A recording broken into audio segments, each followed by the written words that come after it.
5 seconds. Madam Deputy Chairman, when the House rose for lunch, I was discussing the response of the public to the loan program of the government and was trying to point out that it was rather a serious tendency in the sense that the response of the public had been proved to be poorer during the 10th plan period than during the ninth plan period.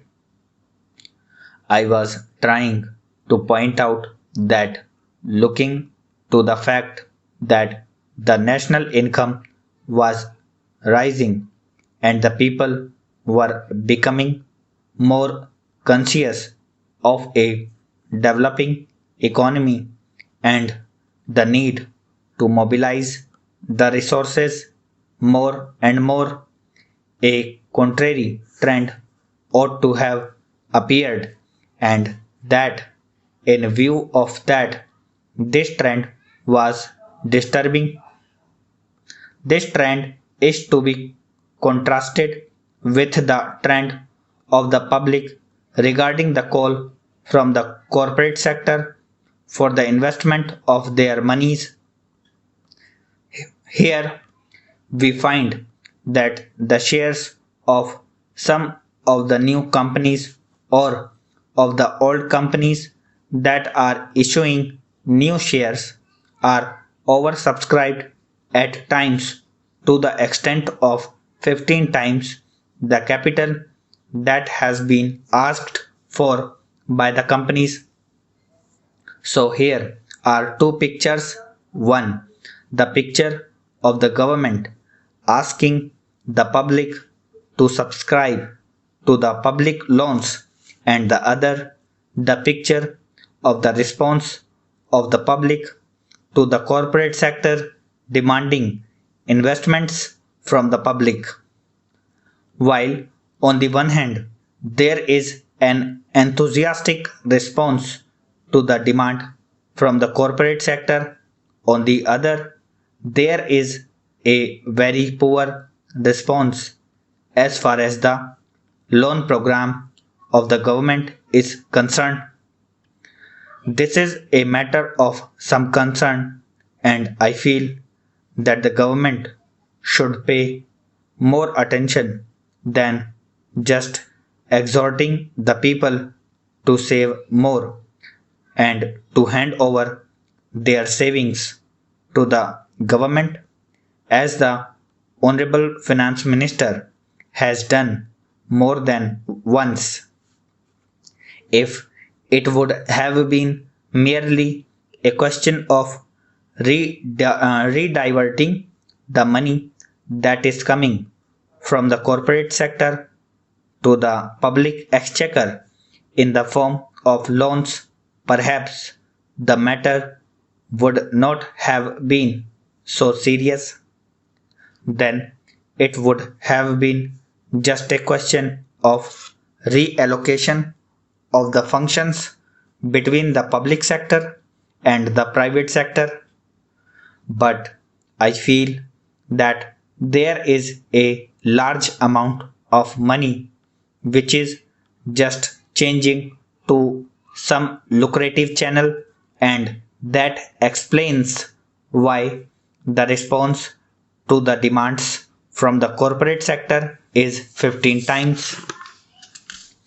This shows that 14 times that particular capital is not required by that company, and if there had been some adequate step or measure whereby originally that money could have gone to the public exchequer, to that extent there would not have been any disappointment to the people who wanted shares but who did not get them, and disappointment to the public exchequer by not getting the response which it ought to have got. That, to my mind, leads to the question of the pattern of the rate of interest in a developing economy, and especially in view of the fact that a large number of companies are being floated today which have got an element of growth in them, thereby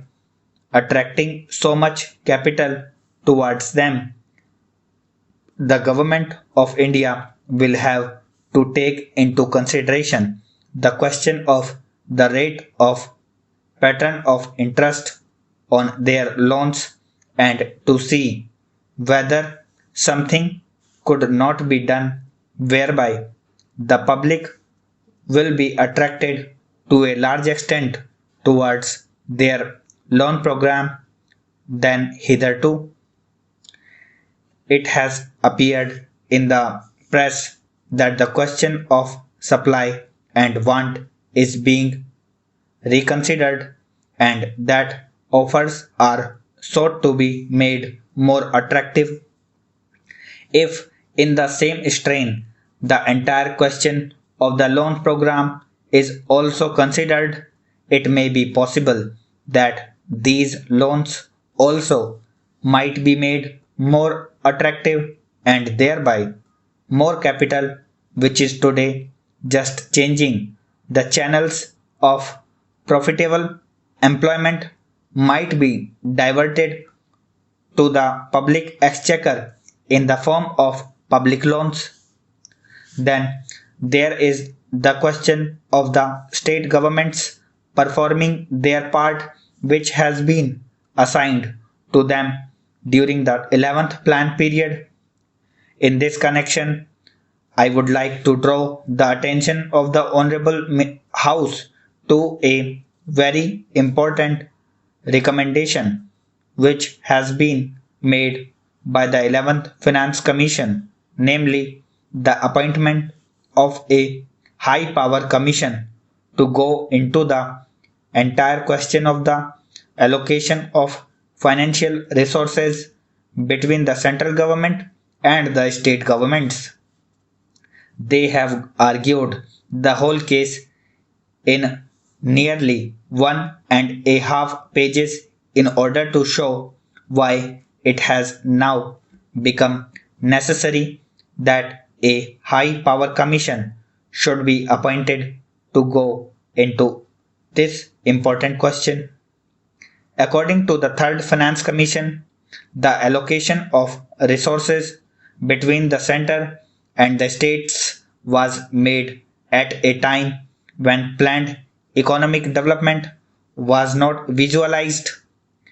When the constitution was framed, the development of the public sector, the new responsibilities which the states were going to assume, and a plan era were not properly visualized,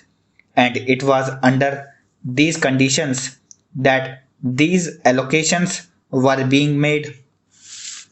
Madam Deputy Chairman, I rise to support the bill which has been moved by the Honorable Minister of State in the Ministry of Home Affairs.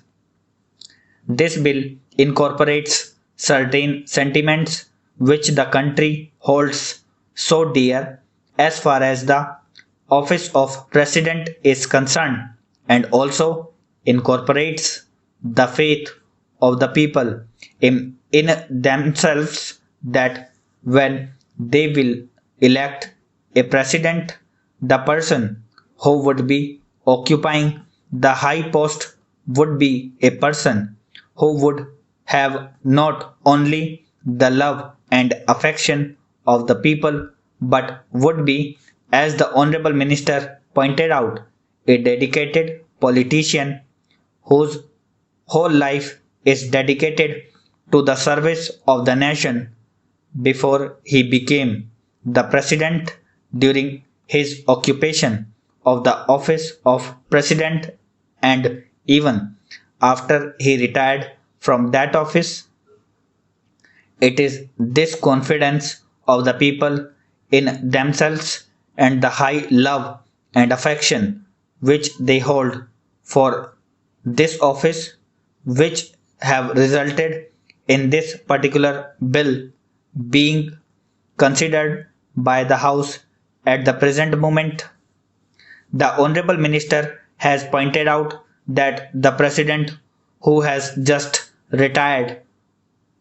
has fulfilled all the requirements which are the basic of this particular measure, and the measure which was passed in 2001. I wish that he had mentioned the last Governor General also, to whom both the measures apply,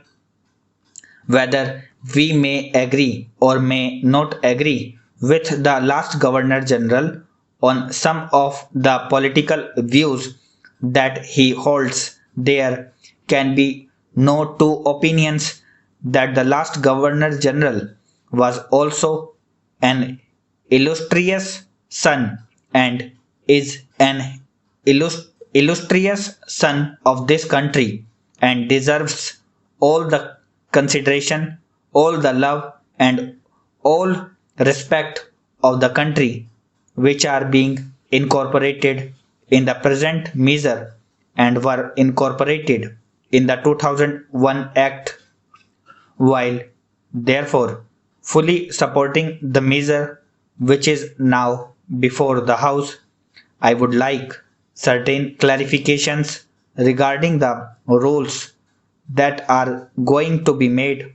for giving effect to the provisions which have been incorporated in the present bill.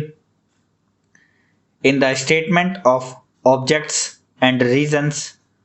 we are told that a person holding the high office of president has, even after retirement, many public calls on him,